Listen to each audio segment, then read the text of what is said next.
Halo selamat siang pemirsa, apa kabar Anda? Siang hari ini senang sekali saya Yulfitri Nisa kembali menjumpai Anda dalam Speak After Lunch dan akan menemani Anda dengan berdialog bersama dengan narasumber yang sudah hadir selama 60 menit ke depan. Dan pemirsa, seperti yang kita tahu bahwa akhir-akhir ini banyak sekali aksi-aksi masyarakat yang turun ke jalan. Dimulai dari aksi 411, kemudian 212, ada lagi 121 dan kali ini 161. Sebenarnya apa yang menyebabkan masyarakat mudah sekali untuk berkumpul dan turun ke jalan?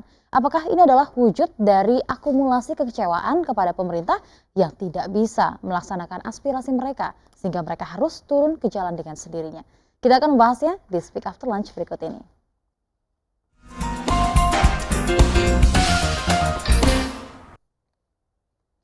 Pemirsa, sebelum kita masuk dalam tema dialog kita pada siang hari ini, terlebih dulu saya akan informasikan apa saja yang sudah dirangkum oleh tim redaksi kami dari pagi hingga siang hari ini. Salah satunya adalah Presiden Republik Indonesia Joko Widodo menghadiri pembukaan rapat pimpinan TNI di Mabes TNI Cilangkap, Jakarta Timur Senin pagi.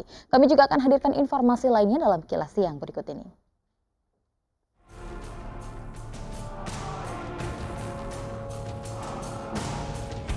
Presiden Jokowi tiba di lokasi sekitar pukul 8:55 waktu Indonesia Barat. Presiden Jokowi langsung disambut oleh Panglima TNI Gatot Nurmantio beserta jajaran kehormatan. Presiden didampingi Panglima TNI kemudian mengendarai Panzer Anua Amfibi yang diproduksi oleh PT Pindad hasil karya anak bangsa. Setelah Presiden tiba di lokasi, acara langsung dimulai. Sejumlah Menteri Kabinet Kerja turut hadir dalam pembukaan Rapim TNI 2017 ini. Di antaranya Menteri Luar Negeri Retno Marsudi, Menteri Pertahanan Ria Mizar Triakudu, dan Kapolhukam Wiranto juga hadir Kapolri Jenderal Polisi Tito Karnavian.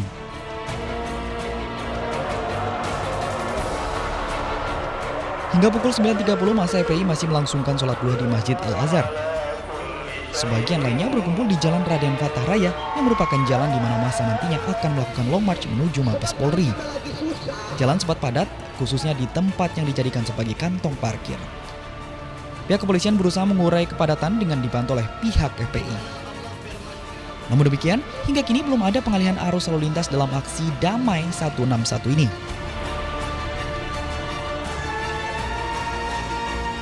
Di pasar tradisional Tebet, Jakarta Selatan, harga cabai masih mahal, yaitu kisaran Rp140.000 per kilogramnya. Mahalnya harga cabai ini karena kurangnya pasokan dan adanya gagal panen akibat cuaca buruk. Mahalnya harga cabai membuat daya beli masyarakat menurun. Selain cabai, beberapa jenis sayuran lain juga mengalami kenaikan, seperti tomat, bawang merah, dan wortel dengan kenaikan rata-rata Rp2-5.000 per kilogramnya.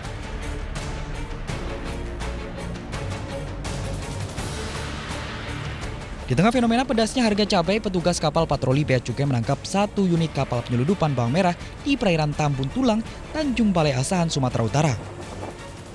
Pelaku penyelundupan mengakui sudah 2 kali membawa kapal selundupan dari Port Kelang, Malaysia ke Tanjung Balai Asahan. Para pelaku mendapatkan bayaran 1 hingga 2 juta rupiah dari pemilik kapal. Guna pemeriksaan dan penyidikan, kapal beserta muatan dan para anak buah kapal dibawa ke dermaga Bea Cukai di Belawan. Tim Liputan MNC Media memberitakan. Dan pemirsa, hari ini massa dari Front Pembela Islam menggelar aksi di depan Mabes Polri Jakarta Selatan menuntut pencopotan Kapolda Jawa Barat karena dianggap melakukan pembiaran saat insiden penyerangan terhadap FPI terjadi di depan Mapolda Jawa Barat. Pekan lalu, mahasiswa dan masyarakat menggelar aksi bela rakyat 121 menuntut penghapusan kenaikan sejumlah tarif dan harga. Dan tentu Anda masih ingat terhadap aksi 212 dan 411 di mana jutaan massa turun ke jalan menyuarakan tuntutannya. Dan kita simak ulasannya berikut ini.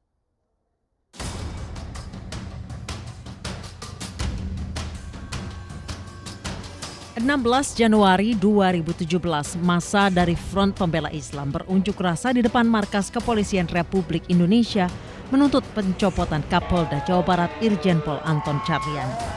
FPI berpendapat Irjen Pol Anton sebagai Kapolda telah membiarkan insiden penyerangan dan penganiayaan terhadap FPI oleh salah satu LSM.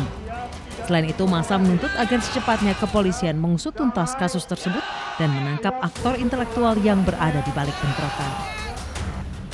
Pada 15 Januari 2017, umat Islam yang dimotori Gerakan Nasional Pembela Fatwa MUI atau GNPF MUI menggelar gerakan sholat subuh berjamaah dan tablik akbar Spirit 212. Gerakan subuh berjamaah dipusatkan di Masjid Agung Al-Azhar, Kebayoran Baru, Jakarta Selatan dan diikuti sekitar 15.000 jemaah. Banyak jemaah yang datang dari berbagai daerah. Sebagian dari mereka menginap di Masjid Al-Azhar sejak malam hari agar tidak terlambat mengikuti jamaah sholat subuh. Pada 12 Januari, masyarakat menggelar demonstrasi bertajuk Aksi Bela Rakyat. Unjuk rasa mahasiswa dan masyarakat ini dilakukan serentak di 19 titik se-Indonesia. Massa menuntut pemerintah untuk segera bersikap terhadap beberapa kebijakan menaikkan sejumlah tarif di Indonesia. Aksi Bela Rakyat 121 merupakan bentuk akumulasi kekecewaan mahasiswa dan masyarakat yang tergabung dalam Badan Eksekutif Mahasiswa seluruh Indonesia. Karena kebijakan pemerintah menaikkan berbagai macam harga bahan kebutuhan pokok seperti harga cabai, tarif dasar listrik, serta tarif pembuatan STNK dan BPKB yang membebani kehidupan masyarakat. Namun patut disayangkan aksi yang digelar serentak di berbagai daerah ini berujung ricuh. Suhu politik di penghujung tahun 2016 semakin memanas lantaran ucapan Gubernur DKI Jakarta nonaktif Basuki Cahayapurnama saat berpidato di Kepulauan Seribu yang diduga menodaikan agama. Ucapan Ahok memantik reaksi jutaan umat muslim dari seluruh Indonesia. Massa menggelar aksi yang amat masif pada 4 November 2016 atau dikenal dengan Aksi 411. Aksi demo yang berlangsung di jantung ibu kota melibatkan jutaan umat yang memadati jalan-jalan Jakarta. Bundaran Patung Kuda terlihat padat sekali oleh kumpulan massa. Masjid Istiqlal pun padat oleh para jamaah yang salat Jumat bersama sebelum memulai aksi. Aksi massa yang luar biasa ini merupakan buntut dari ucapan Ahok di Kepulauan Seribu yang dianggap menodaikan agama. Massa mendesak pemerintah untuk tidak intervensi kasus Ahok dan menetapkan Ahok sebagai tersangka dan memenjarakan Ahok.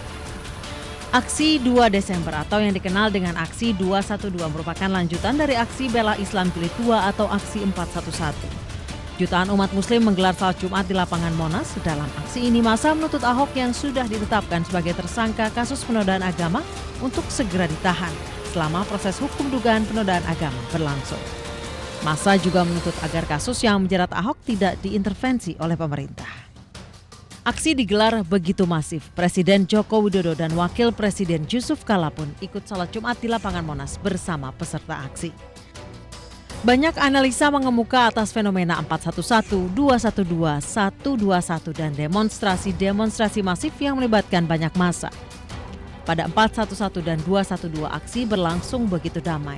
Peserta aksi pun merealisasikan aksi ini sebagai aksi super damai dengan tidak merusak fasilitas umum dan tidak meninggalkan sampah.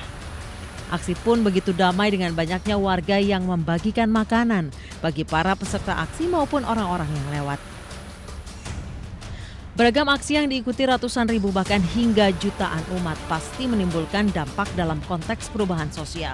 Aksi-aksi yang digelar ini sangat fenomenal. Setidaknya pasca reformasi, gerakan massa yang melibatkan massa paling banyak dan relatif berjalan tertib terjadi pada sejumlah aksi ini. Namun apa dampak sosial yang terjadi atas maraknya demonstrasi? Mengapa masyarakat begitu mudahnya kecewa kemudian turun ke jalan untuk berdemonstrasi? Tim Liputan MNC Media memberitakan. Dan pemirsa, hari ini massa Front Pembela Islam menggelar aksi damai 161 di depan Markas Besar Kepolisian Republik Indonesia. Sudah ada rekan saya Faris Al-Hasani di sana dan kita akan segera mengetahui seperti apa aksi damai yang dilakukan saat ini. Silakan Faris.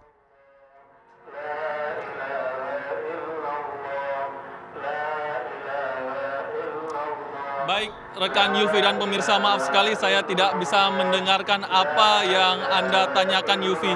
Namun dapat saya laporkan bahwa saat ini aksi massa Front Pembela Islam sedang break, sedang melakukan istirahat, beberapa sedang makan dan beberapa saat yang lalu mereka menunaikan sholat zuhur secara berjamaah. Masa aksi Front Pembela Islam tiba di depan Mabes Polri Jakarta pada pukul 11.30 siang tadi.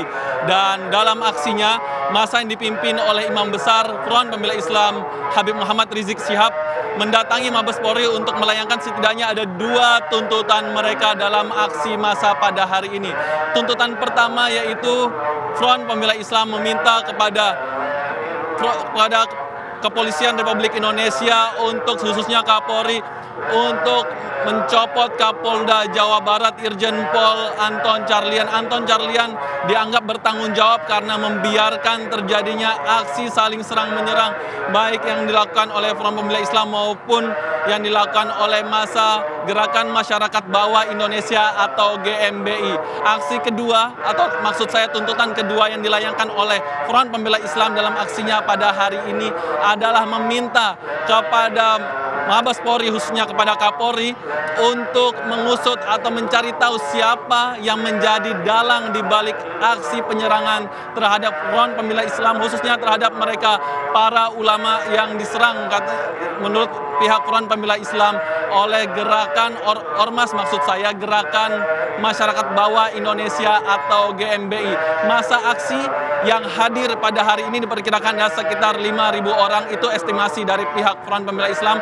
Namun mereka menginformasikan juga bahwa jumlah massa ini dapat terus bertambah.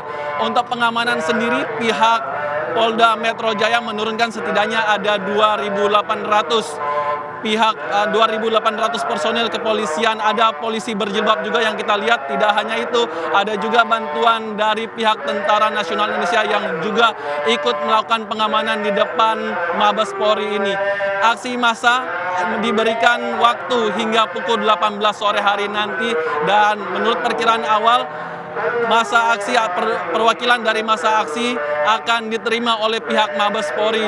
Sudah ada Kepala Biro Penerangan Masyarakat Polri, yaitu Brigjen Rikwanto, yang diperkirakan akan menerima perwakilan dari masa aksi untuk menyampaikan tuntutannya.